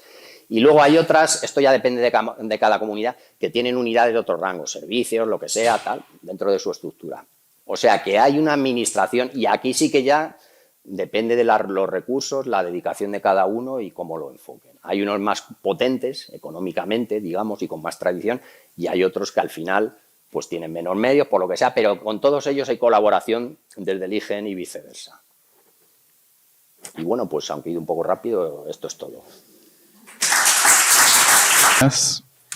Primero, enhorabuena por las exposiciones. Quería preguntar, habéis mostrado un montón de mapas de cartógrafos extranjeros. ¿Ha habido colaboración histórica, por ejemplo, de la escuela francesa con la corona española o no interesaba? Digamos que Sí. en aquella época el concepto de cartografía institucional no existía, entonces lo que eran iniciativas privadas. La mayoría de estos editores que hemos visto son señores que arriesgaban su dinero, era una empresa y publicaban. Entonces, en general no había ese concepto, pero no ya entre españoles y franceses, sino en general entre países, especialmente porque, bueno, pues durante todos esos siglos muchos países eran rivales, entonces dependía mucho del momento, de quién fuera quién, de las relaciones familiares de unas monarquías con otras, pero como plan institucional de colaboración de unos con otros, no. Llega un rey francés o de origen francés y de repente los cartógrafos franceses pues se interesan por hacer mapas de España, alabando además en la simbología y tal la monarquía francesa, pero no. Eso en general no.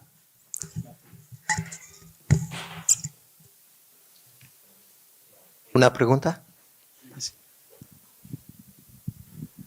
Hola, buenos días. Quería preguntar si en la Edad Media, aparte de los mapas con orientación religiosa, se conoce que hubiese otras cosas como más locales, como, por ejemplo, campañas militares o cosas así, o para la gestión de los feudos, y si se tiene conocimiento que había algo así. Que haya llegado hasta nosotros. Si ahí puede haber algún ejemplo muy concreto de algún plano, por ejemplo, sobre todo los romanos, pero cartografía como tal y lo que ha llegado de la Edad Media, pues, aparte de las cartas náuticas, es bastante, en muchos casos, bastante esquemático. A veces son un circulito así impreso, que es un mapa de té, ¿no? No había cartografía en eso. Sí, bueno, por eso, cosas, digamos que los romanos que tenían un carácter más práctico sí hacían, si le queremos llamar la cartografía, planos a lo que serían ahora planos de obra casi. Pero no se habló la tabla peutingeriana, que sí es un mapa itinerario, pero en general no. Y bueno, pues. Así sueltos no. No.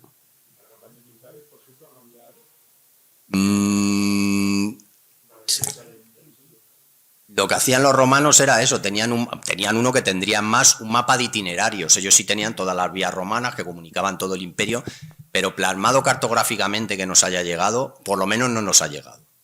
No ha llegado, eso no significa que no exista, no. Pero un momento.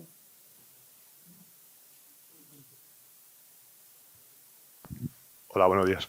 Quería preguntar a Carmen que has puesto un mapa, que era el mapa de fugas de la Segunda Guerra Mundial, que decías que estaba hecho en seda. Sí. ¿Lo tenéis en vuestros fondos? Sí.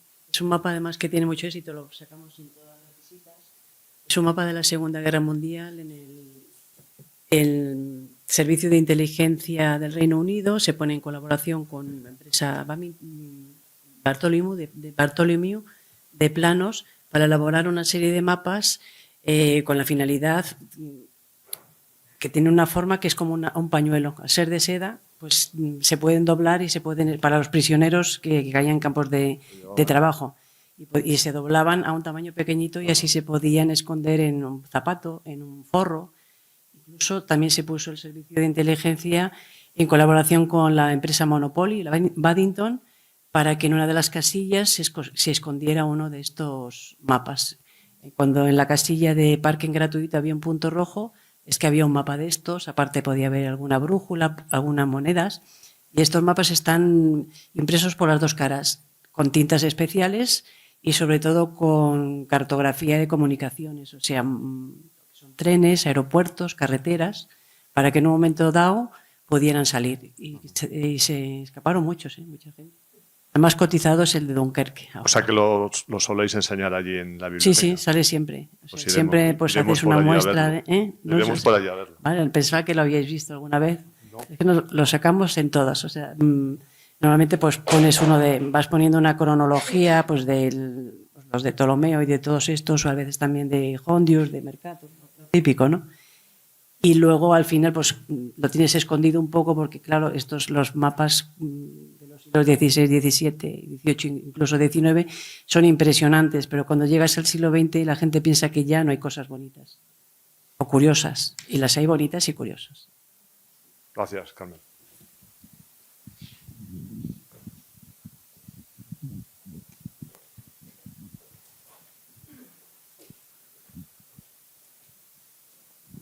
Hola, muchas gracias por la presentación.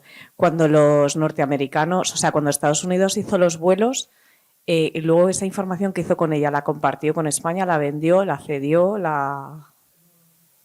Esos vuelos al final, porque claro, en aquel estamos hablando ya de la Segunda Guerra Mundial, cuando ya había un acuerdo con Estados Unidos. Además, España después de la Segunda Guerra Mundial tenía carácter estratégico porque dominaba el estrecho, etcétera. Entonces se empezaron a montar bases americanas, esos vuelos se compartieron. Hasta hace unos años los custodiaba el Centro Cartográfico y Fotográfico del Ejército del Aire. Y bueno, hace ya años que se han liberado, entre comillas, y no solo el vuelo, porque al final el vuelo son la serie de fotografías aéreas, que están muy bien para fotointerpretar, pero lo que realmente tiene carácter métrico son las ortofotos, y las distintas comunidades autónomas y el Estado también pues empezó a hacer ortofotos, con lo cual se tiene, vamos, sí, está, y de hecho son accesibles. En todos estos visualizadores que hemos visto están los vuelos americanos, el A, el B y el C, pero sobre todo, principalmente, el B. Bueno, el A y el B, que son casi completos y que además es que no hay, claro, un vuelo de los años 40, un vuelo de los años 50. Si quieres ir a ver de verdad la realidad física del terreno, como una ortofoto, es verdad que tienen menos resolución, están ahí, o sea, que son bastante valiosos, pero lo compartieron esos. Los americanos habrán volado España de arriba a abajo, de izquierda a derecha, y aquí no se ha enterado nadie. De hecho, tenían hecho el mapa topográfico nacional sin que nosotros lo tuviéramos. Bueno, los americanos, los alemanes, los británicos, los italianos, unos con permiso y otros sin permiso. O sea que la parte oscura de qué hicieron los americanos y cómo lo volaron, pues a lo mejor algún día sale en cuarto milenio. Pero O sea, no que lo igual sabemos. los cambiaron por poner bases y cosas así. Bueno, claro, eso todo entraba dentro de los acuerdos, obviamente. Yo que tengo medios, voy a volarte a ti, que acabas de salir de una guerra que no tienes medios. Y además te voy a volar toda España. No, es que toda esta zona, porque es verdad que son mapas militares que se hicieron, las series análogas paralelas del 50.000 eran zonas de interés, salvo Estados Unidos, que yo creo que la tendría toda. Y sí, claro, sería una parte del acuerdo. Yo vuelo, a mí me vale para hacer mi cartografía internacional de lo que luego será la OTAN, para mis cosas, y ahí te lo dejo para que lo tengas. Pero bueno, lo bueno es que está accesible a todo el mundo. Y se utiliza bastante, ¿eh? Se utiliza. Y luego otra... Sigo, ¿no? Vale. Otra pregunta. ¿Cuándo dejó de ser tábula y empezó a hacer mapa? O sea, del origen de la palabra, o sea, más o menos. ¿Y cómo surgió? Mapa yo creo que es bastante moderno. De hecho, mapa en la Edad Media era un paño de tela. Pañuelo, sí. Por analogía, pero yo hasta donde recuerdo, no te puedo decir una fecha exacta, seguro que ChatGPT sí, si te lo crees. Pero me fío más de vosotros. Bueno, no te fíes mucho, que nosotros miramos el ChatGPT. Lo de tábula es 16, 17, se utiliza mucho, pero lo de mapa, yo creo que... Yo no estoy muy seguro, ¿eh? Seguramente habrá una fecha crítica, pero sí te puedo decir hasta cuándo, por lo menos hasta el 17, se están utilizando palabras como descriptio, imagen, no sé qué, o sea, hay una serie de figuras analógicas, incluso tipus, típico nombre de un mapa mundi, de un planiferio, tipus orbis universalis, no había una palabra exacta para mapa, era modelo, incluso los atlas, algunos de aquella época, como hemos visto, se llamaban teatrum, no eran un atlas, eran un teatro, un sitio donde tú veías todo el mundo según pasaban las páginas. Escenario del mundo. Sí, el escenario del mundo, o sea que la palabra mapa, insisto, que seguro que hay una fecha donde se empieza a utilizar, pero yo creo que es bastante reciente, lo de tábula romano, y los griegos le llamaban pinax, que es como también una tabla o una tableta. No sé, lo miraremos. Pero luego ya se popularizó, ya no hubo vuelta atrás. Ya No, pero de hecho es que la palabra mapa es un poco extraña, porque antes de la palabra mapa, que sí se utiliza mucho y sí está la palabra carta, que es bastante más, y que se sigue utilizando en cartas aeronáuticas o en cartas náuticas de navegación. La palabra mapa, yo creo que su expansión como tal, sí, pues a lo mejor es del 19 o del 18 o por ahí.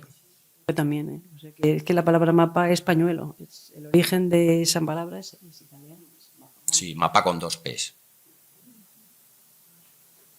Y luego otra pregunta. ¿En el Roque de los Muchachos en la isla de La Palma no había un observatorio? ¿O no? Sí. Viéndolo. Pero no es del IGN.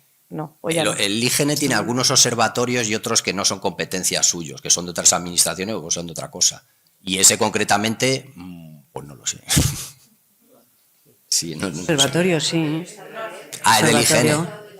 Es del IGN. Me lo confirman. Es del IGN. Bueno, gracias, ya me lo quitan. También os digo ya, perdonad que ya que siga con el tema, muchos de esos observatorios han caído en el olvido total, porque no observan nada, obviamente. Era astronomía óptica, o sea, miraba así, y eso ya lo hace poca gente. Ahora, los grandes observatorios, como Lleves, hacen radioastronomía, que son unos rayos mágicos que vienen del espacio, pero que no se ven, y que te permiten ver cuásares y agujeros negros y moléculas y cosas. O sea, que astronomía en eso la geodesia espacial se lo ha cargado, pero ha venido a sustituir casi todo.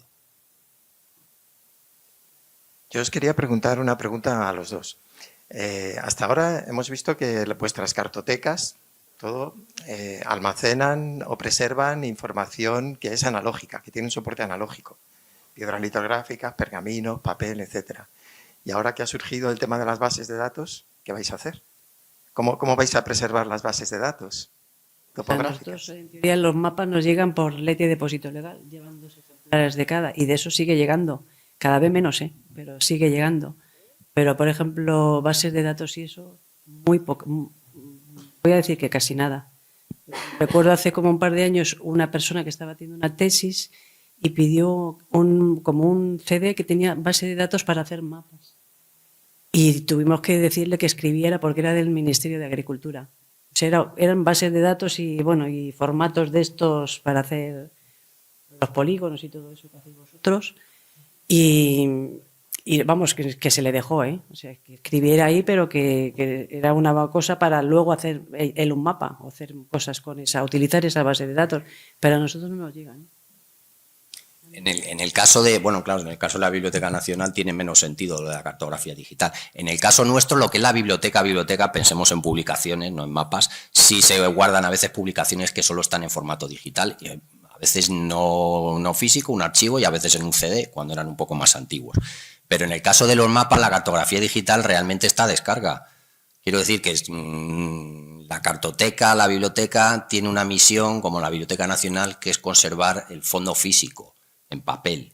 Y lo otro, a lo que te refieres tú, ya se llama preservación digital, que es todos esos archivos, versiones que han existido en algún momento, pero yo supongo que las unidades productoras en el IGN conservan esas versiones y aún así siempre la última normalmente está puesta a descarga. Todo eso es la forma, digo yo, de conservarla.